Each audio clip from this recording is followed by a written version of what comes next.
அவர் ஒளியாய் இருக்கிறார். அந்த ஒளி நமக்குள்ளாய் இருக்கிறது. அந்த ஒளி நம்மை வழிநடத்துகிறது. நம்மை அற்புதங்களை செய்ய வைக்கிறது. அப்படிப்பட்ட ஒளியாய் தேவன் ஆவியானவராய் நம்மோடு கூட ஒவ்வொரு நாளும் அசைவாடிக்கொண்டு இருக்கிறார். இதைத்தான்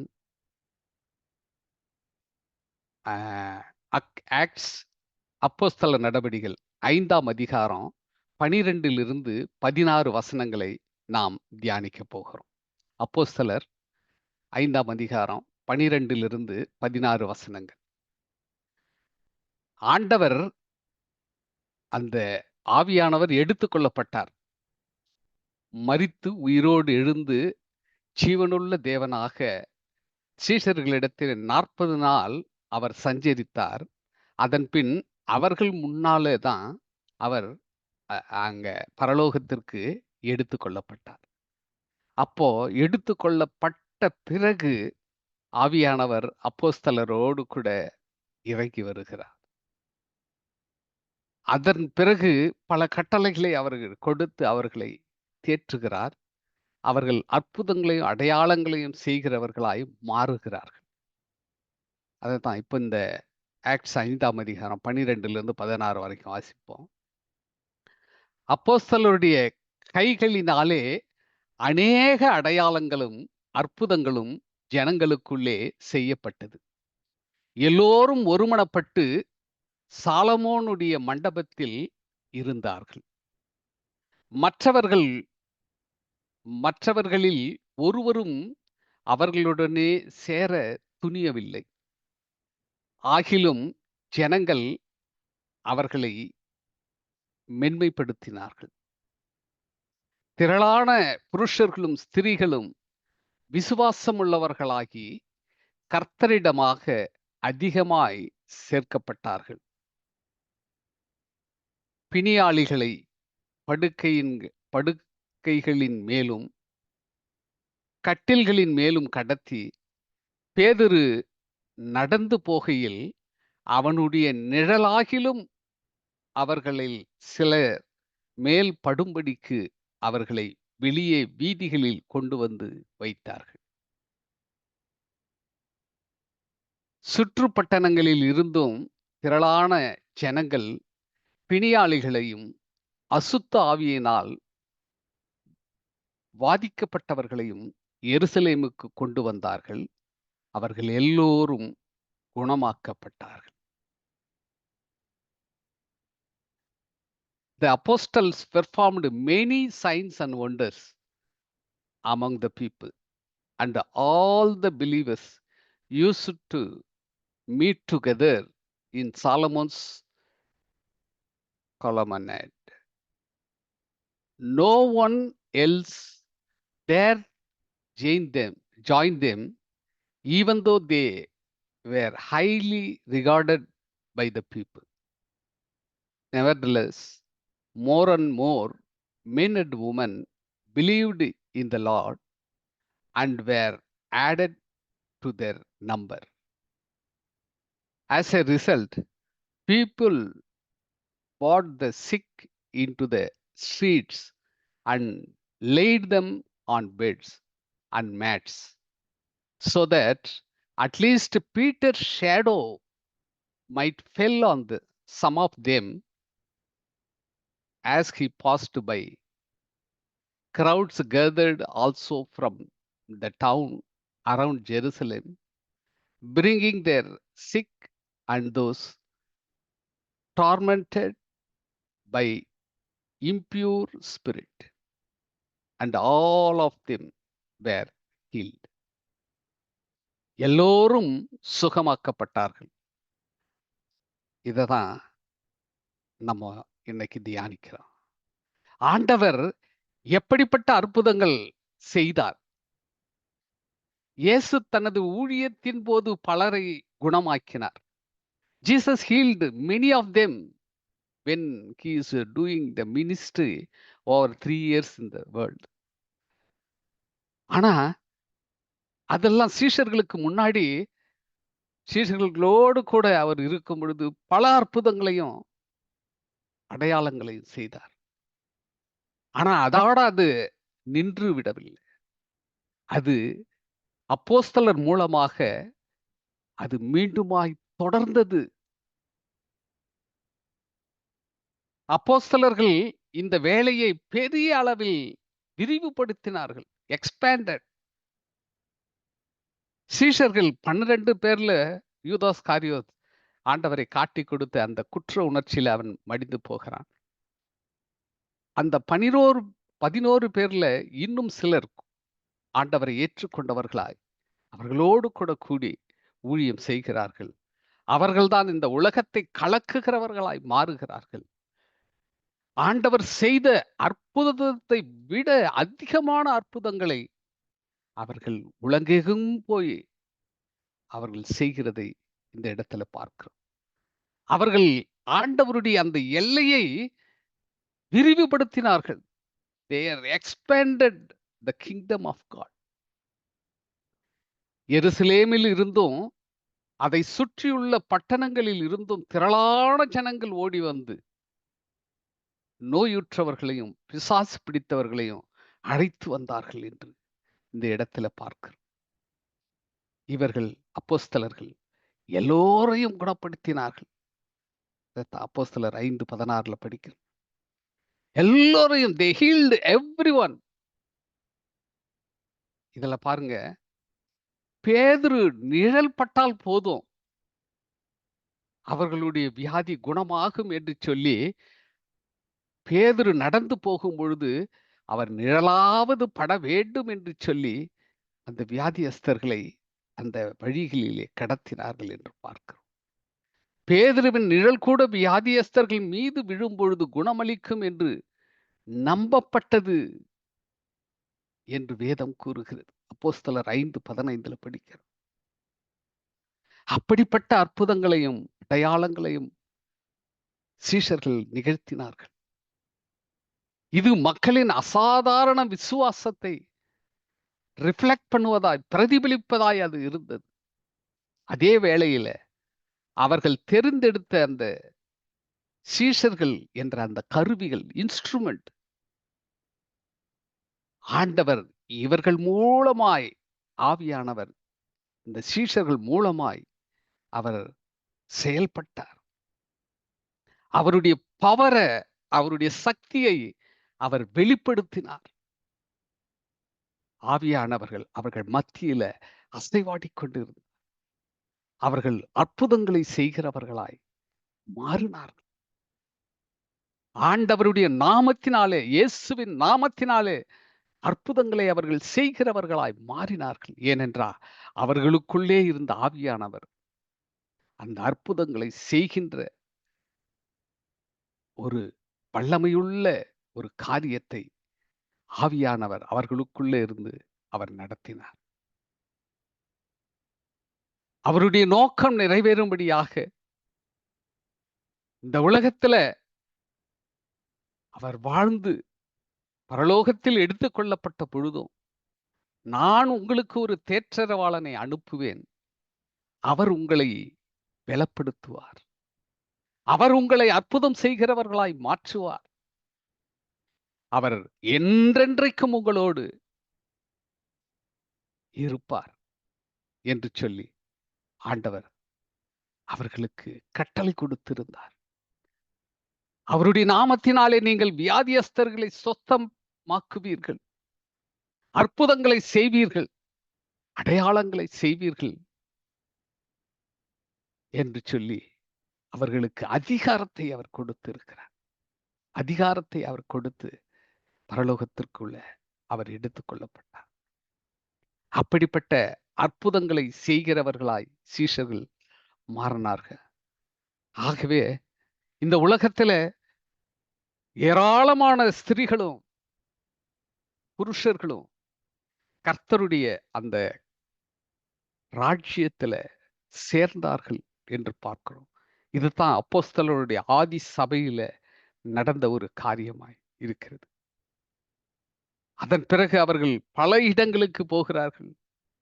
பல இடங்களில் அற்புதங்களை, அடையாளங்களை நிகழ்த்துகிறார்கள். அப்போஸ்தலர் நடவடிக்கைகளை நம்ம ஃபுல்லா படிச்சோம்னா தெரியும். எப்படிப்பட்ட அற்புதங்களை பேதுரு, யோவான் எல்லாரும் செய்றாங்க. ஒரு தேவாலயத்துக்குள்ள போகிறாங்க. பிறவியிலே முடவனான இருந்த ஒரு பிச்சை எடுத்துக் கொண்டிருந்த மனிதன் அந்த தேவாலயத்தின் வாசலிலே நிறுத்தி வைக்கப்படுகிறான். அவன் தினந்தோறும் பிச்சை எடுத்துக் கொண்டிருப்பவன். அவனிடத்தில பேதுரும், யோவானும் போகும்பொழுது அவர்களிடத்தில பிச்சை கேட்கும்படியாய் தன் கரங்களை நீட்டி அவன் கேட்கும் பொழுது, அவர்கள் சொல்லுகிறார்கள், என்னிடத்தில பொன்னோ, வெள்ளியோ இல்ல. எங்களை உற்றுப்பார். எங்களிடத்தில இருக்கிறதை நாங்கள் உங்களுக்கு கொடுக்கிறோம் என்று சொல்லி, இயேசுவின் நாமத்தினாலே எழுந்து நட என்று சொல்லி அவனை சுகப்படுத்தினார்கள். அவன் தேவாலயத்திற்குள்ளே போகும்பொழுது எல்லோரும் ஆச்சரியப்படுறாங்க. இவன் ஒவ்வொரு நாளும், ஒவ்வொரு வாரமும் இந்த தேவாலயத்தின் வாசலிலே பிச்சை எடுத்துக் கொண்டிருந்தவன் அல்லவா? இவன் இப்படி நடப்பது எப்படி? என்று சொல்லி அதிசயமாய் பேதுருவையும், யோவானையும், அந்த முடவனாக இருந்த அந்த மனுஷனையும் பார்த்து ஆச்சரியப்படுகிறார்கள். இப்படிப்பட்ட ஒரு அற்புதத்தை தான் ஆண்டவர் இவர்கள் மூலமாக நிகழ்த்தினார். அப்படிப்பட்ட அற்புதமுள்ள தேவன் இன்றும் நம்மோடு கூட அவர் அசைவாடிக் கொண்டு இருக்கிறார். இன்றும் நம்மை கூட அவர் அற்புதங்களை செய்கிற ஒரு பிள்ளைகளாய் மாற்றி இருக்கிறார். இயேசுவின் நாமத்தினாலே யார் யார் ரட்சிக்கப்பட்டார்களோ அவர்களெல்லாம் ஆவியானவருடைய அந்த மகிமையை பெற்றவர்களாய் நாம் மாறுகிறோம். அந்த வெளிச்சத்தின் மூலமாக நாமும் வெளிச்சமுள்ள பிள்ளைகளாய் மாறி இருக்கிறோம். நமக்குள்ளும் அந்த அந்த அற்புதத்தை, அடையாளத்தை செய்யக்கூடிய அந்த ஆவியின் வரங்களை ஆண்டவர் நமக்கு கொடுத்திருக்கிறார். அதை நாம் பயன்படுத்துகிறவர்களாய் இருக்கணும். இயேசுவின் நாமத்தினால நீங்கள் பிசாசுகளை துரத்துவீர்கள், வியாதியஸ்தர்களை குணப்படுத்துவீர்கள் என்று சொல்லி ஆண்டவர் நமக்கு அப்படிப்பட்ட அதிகாரத்தை நமக்கு கொடுத்திருக்கிறார். ஆகவே ஆண்டவர் கொடுத்த அந்த அதிகாரத்தை நம்ம இயேசுவின் நாமத்தினால விசுவாசத்தோடும் நம்பிக்கையோடும் பயன்படுத்துகிறவர்களாய் இருக்கணும். ஐயோ, நான் ஜெபித்தா அற்புதங்கள் நடக்குமா? நான் ஜெபித்தா அதிசயங்கள் நடக்குமா? வியாதிகள் சுகமாகுமா என்ற அந்த ஒரு சந்தேகம் நமக்கு இருக்கக்கூடாது. விசுவாசத்தினாலே, நம்பிக்கையினாலே நீங்கள் எதை செய்தாலும் அதை நிறைவேற்றக்கூடிய வல்லமை நமக்கு இல்லை, ஆவியானவருக்கு உண்டு. ஆவியானவர் எங்கோ அங்கு விடுதலை உண்டு. ஆவியானவர் எங்கோ அங்கு சுகம் உண்டு. ஆண்டவர் இங்கு இருக்கும் பொழுது அவருடைய வஸ்திரத்தை தொட்டால் போதும் எனக்கு சுகம் கிடைக்கும் என்று சொல்லி பெரும்பாடுள்ள ஒரு ஸ்திரீ, பல வருடங்களாய் பெரும்பாடுள்ள ஒரு ஸ்திரீ ஆண்டவருடைய வஸ்திரத்தை தொட்டு அதிசயத்தை பெற்றார் என்று மார்க்கு 5ஆம் அதிகாரம் 25 34 வசனங்களை படிக்கும் பொழுது நாம் பார்க்கிறோம். ஆனா ஆண்டவர் இப்ப இல்லையே, அவருடைய வஸ்திரத்தை நாம் எப்படி தொடுவது என்று பார்க்கிறோம், என்று யோசிக்கிறோம். ஆனா ஆவியானவர் நம்மோடு கூட நமக்குள் வசிக்கிறவராய் இருக்கிறார். அவர் நம்ம கிட்ட தான் இருக்கிறார். இயேசுவின் நாமத்தினால இது சுகமாகட்டும், இயேசுவின் நாமத்தினால அந்த சுகத்தை நான் எடுத்துக் கொள்ளுகிறேன் என்று சொல்லி உங்களுக்கு நீங்களே அந்த சுகத்தை சுதந்திரித்துக் கொள்ளுகிறவர்களா ஆண்டவருடைய நாமத்தை சொல்லி நாம் ஜெபிக்கும் பொழுது நாமும் அப்படிப்பட்ட விடுதலையை பெற்றுக்கொண்டு மாறும். அதுதான் வேதம் நமக்கு கொடுக்கிற ஒரு நம்பிக்கை. வேதம் நமக்கு காட்டுகிற ஒரு விசுவாசம். அப்படிப்பட்ட விசுவாசத்தோடு அந்த ஆவியானவரை நாம் அழைக்கும் பொழுது அவர் நமக்கு பதில் கொடுக்கிறவராய் இருக்கிறார். மத்தேயு 4:24 அதைத்தான் பார்க்கிறோம். அப்போஸ்தலர்கள் ஊழியத்திற்கு இணையாக வியாதியஸ்தரை இயேசுவிடம் கொண்டு வரும் கூட்டத்தை நம்ம பார்க்கிறோம். ஆனால் இந்த இடத்துல அப்போஸ்தலர்களே அந்த காரியத்தை செய்கிறவர்களாய் மாறுகிறார். யாக்கோபு 5ஆம் அதிகாரம் 15வது வசனத்தை படிக்கும் பொழுது, விசுவாசத்தின் மூலம் ஜெபித்து வியாதி உள்ளவர்களை அவர்கள் சொஸ்தமாக்குகிறதை நாம் பார்க்கிறோம். விசுவாசத்தின் மூலம் ஆண்டவருடைய அந்த தொடர்ச்சியான அந்த வல்லமையை அவர்கள் நிரூபித்துக் கொண்டு வந்தார்கள். போகின்ற இடங்களெல்லாம் அற்புதத்தையும் அடையாளத்தையும் அவர்கள் செய்தார்கள். ஏனென்றால் பிதாவானவர் நமக்கோடு கூட இருந்து நம்மை அவர் பலப்படுத்தி கொண்டு இருக்கிறார். நம்மோடு கூட இருந்து அவர் நம்மை தைரியப்படுத்துகிறார். நாமோ அற்புதங்களை அடையாளங்களை செய்கிற பிள்ளைகள். அவர் நம்மை மாற்றி நம்முடைய கரத்திற்கும் அந்த அதிகாரத்தை அவர் கொடுத்திருக்கிறார். அதை பாஸ் பண்ணி இருக்கிறார். இதைத்தான் யோவான் 14ஆம் அதிகாரம் 12வது வசனம் 11, 12 படிக்கும்போது, நான் பிதாவிலும் பிதா என்னிலும் இருக்கிறதை நம்புங்கள். அப்படி இல்லாவிட்டாலும் என் கிரியைகளின் நிமித்தமாவது என்னை நம்புங்கள்.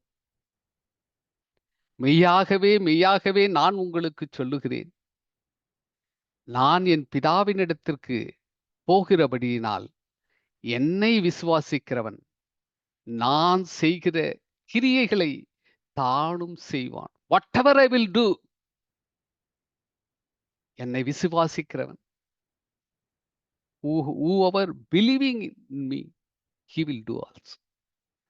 நான் செய்கிற கிரியைகளை தானும் செய்வான். இவைகளை அடுத்த வார்த்தை இப்படி சொல்லுது பாருங்க, இவைகளை பார்க்கிலும் பெரிய கிரியைகளை செய்வான். நான் செய்தது மாத்திரமல்ல, என்னை பார்க்கிலும் பெரிய கிரியைகளை செய்கிற பிள்ளைகளாய் அவர்கள். ஆண்டவரோட பெரிய கிரியை செய்ய முடியுமா? ஆண்டவரை விசுவாசிக்கிற பிள்ளைகள் ஆகிய நாம் கூட அவரை பார்க்கிலும் பெரிய கிரியைகளை செய்கிறவர்களாய் நாம் மாறுவோம்னு சொல்றார் ஆண்டவர். நீங்கள் என் நாமத்தினாலே எதை கேட்பீர்களோ குமாரனில் பிதா மகிமைப்படும்படியாக அதை செய்வேன். இதுதான் யோவான் 14:13 நம்ம படிக்கிறோம். என் நாமத்தினாலே எதை கேட்பீர்களோ குமாரனில் பிதா மகிமைப்பட்டதைப் போல அதை நான் செய்வேன்.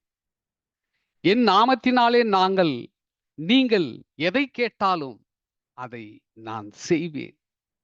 நீங்கள் என்னிடத்தில் அன்பாயிருந்தால் என் கற்பனைகளை கைக்கொள்ளுங்கள். அப்படி என்று சொல்லி ஆண்டவர் பரலோகத்தில் எடுத்துக்கொள்ளப்படும் பொழுது சீஷர்களிடத்தில் சொல்லுகிறதை நாம் பார்க்கிறோம்.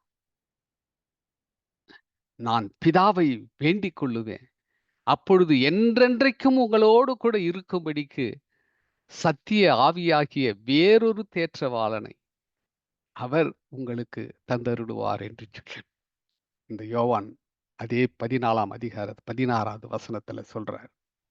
ஆகவே ஆண்டவர் கொடுத்த அந்த கட்டளைப்படி உலகம் அந்த சத்திய ஆவியானவரை காணாமலும் அறியாமலும் இருக்கிறபடியினால் அவரை பெற்றுக்கொள்ள மாட்டாது. அவர் உங்களுடனே கூட வாசம் பண்ணி உங்களுக்குள்ளே இருப்பதால் நீங்கள் அவரை அறிவீர்கள் என்று சொல்றார். அவர் உங்களுக்குடனே வாசம் பண்ணி கொண்டிருக்கிறார். அவர் நம்முடனே வாசம் பண்ணி கொண்டிருக்கிறார். அவர் இருப்பதை நீங்கள் அறிவீர்கள். ஆண்டவர் தாமே அந்த அறிவு கண்ணை நமக்கு திறந்து கொடுக்கணும். ஒருவேளை நாம் அவர் நமக்குள்ளே இருப்பதை அறியாமல் நாம் வாழ்ந்து கொண்டு இருக்கலாம். கண்கள் குருட்டாட்டம் உள்ள கண்களை உடையவர்களாய், நம்முடைய அறிவு கண்கள் குருட்டாட்டம் ஆகி குருடாய்க்கப்பட்டு இருக்கிறது. ஆண்டவரிடத்துல கேட்கணும், ஆண்டவரே உம்முடைய மகிமையை காண என்னுடைய கண்களை திறந்தரலும். ஆண்டவரே, நான் கண்ணிருந்தும் குருடனாய் வாழ்ந்து கொண்டு இருக்கிறேன், காதிருந்தும் ஒரு செவிடனை போல இருக்கிறேன். உம்முடைய மகிமையை என்னால் பார்க்க முடியவில்லை, உம்முடைய மகிமையை என்னால கேட்க முடியவில்லை. நீர் எனக்குள்ளே இருக்கிறீர் என்பதை என்னால அறிய முடியவில்லை ஆண்டவரே. நான் அதை அறிந்து கொள்ள என்னுடைய கண்களை திறந்தருளும். ஆண்டவரே, நீர் சொல்லி இருக்கிறீரே, நான் உங்களை திக்கற்றவர்களாக விடேன். உங்களிடத்தில வருவேன் என்று சொல்லி, நீர் பரலோகத்தில் எடுத்துக் கொள்ளப்பட்டீர். வாக்கு உரைத்தவர், நீர் வாக்கு மாறாதவர். நீர் எங்களிடத்திலே திரும்பி வந்து, உம்முடைய ராஜ்யத்திலே எங்களை சேர்த்துக் கொள்ள வல்லவராய் இருக்கிறீர் என்பதை நாங்கள் விசுவாசத்தோடு ஏற்றுக்கொள்கிறோம் என்று சொல்லி, இந்த காலை வேளையிலே இணைந்திருக்கிற நாம் ஒவ்வொருவரும், ஆவியானவர் எனக்குள்ளே இருக்கிறார். அவர் என்னுடைய இருதயத்திலே வாசம் பண்ணிக்கொண்டு இருக்கிறார். அற்புதங்களையும் அடையாளங்களையும் செய்த அவர் ஆவியானவராய் எனக்குள்ளே இடைப்பட்டுக் கொண்டு இருக்கிறார். அவர் நாமத்தினாலே நானும் சுகத்தை பெற்றுக் கொள்ளுவேன். அவருடைய நாமத்தினால நானும் மற்றவர்களுக்கு சுகத்தை கொடுக்கிற ஒரு கிரியைகளை செய்கிற ஒரு பிள்ளையாய் மாறுவேன். மற்றவர்களை நான் தொட்டு அவர்களுடைய நோய்க்காய் நான் ஜெபிக்கும் பொழுது, பிதாவானவர் என்னோடு கூட இடைப்பட்டு, ஆவியானவர் என்னோடு கூட இடைப்பட்டு அவர்களுக்கு ஒரு சுகத்தை கொடுப்பார், விடுதலையை கொடுப்பார். பிசாசுகளை துரத்துகிற வல்லமையை பெற்ற ஒரு பிள்ளையாய் நான் மாறுவேன் என்று சொல்லி, நாமும் இயேசுவின் நாமத்தினால அற்புதத்தை செய்கிறவர்களாய் மாறணும். அந்த வல்லமையை பெற்றுக்கொண்டவர்களாய் மாறணும். ஆவியானவர் எல்லோர் மேலும் ஊற்ற வல்லமை உள்ளவராய் இருக்கிறார். மாம்சமான யாவர் மேலும் என்னுடைய ஆவியை நான் ஊற்றுவேன் என்று சொல்லி இருக்கிறார். அவரிடத்துல நாம் கேட்கும் பொழுது, அவரிடத்துல நாம் வேண்டுதல் செய்யும் பொழுது, உனக்கும் அந்த வல்லமையை கொடுக்க அவர் வல்லவர் உள்ளவராயிருக்கிறார். உனக்குள்ள அவர் வசித்துக் கொண்டு இருக்கிறார். அவரை தட்டி எழுப்பணும். ஆண்டவரே, என் மூலமாக இந்த வெறுமையான பாத்திரத்தை ஆண்டவரே உம்முடைய மகிமையை நான் நிரப்பும் அப்பா. ஆணுக்கு எதுக்கும் உதவாத ஒரு பாத்திரமா தான் நான் வாழ்ந்து கொண்டு இருக்கிறேன். ஆனா கனத்துக்குரிய பாத்திரமா என்ன மாத்துங்க ஆண்டவரே என்று சொல்லி அவரிடத்துல ஒப்பு கொடுத்து விட்டு நாம் ஜெபிக்கும் பொழுது, நாம் மற்றவர்களுக்காய் ஜெபிக்கும் பொழுது, இல்ல உங்களுடைய விடுதலைக்காய் நீங்கள் ஜெபிக்கும் பொழுது, ஒரு பரிபூரண விடுதலை அவர் உங்களுக்கு கொடுக்கிறவராய் இருக்கிறார். ஒரு பரிபூரண அற்புதத்தை உங்கள் மூலமாக அவர் வெளிப்படுத்த வல்லவராய் இருக்கிறார். நீங்க ஆண்டவரிடத்தில் உங்களை அர்ப்பணிக்கணும். அப்படிப்பட்ட ஒரு கனத்துக்குரிய பாத்திரமாக எங்களை மாற்றும் ஆண்டவரே.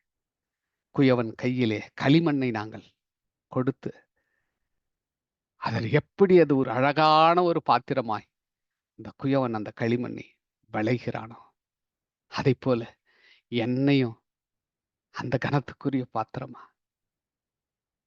நீங்க வளையும்படியாக என்ன நான் உம்முடைய கரத்துல நான் ஒப்பு கொடுக்கிறேன் ஆண்டவரே. நீரே ஒரு கனத்துக்குரிய பாத்திரமா என்ன மாத்துங்க.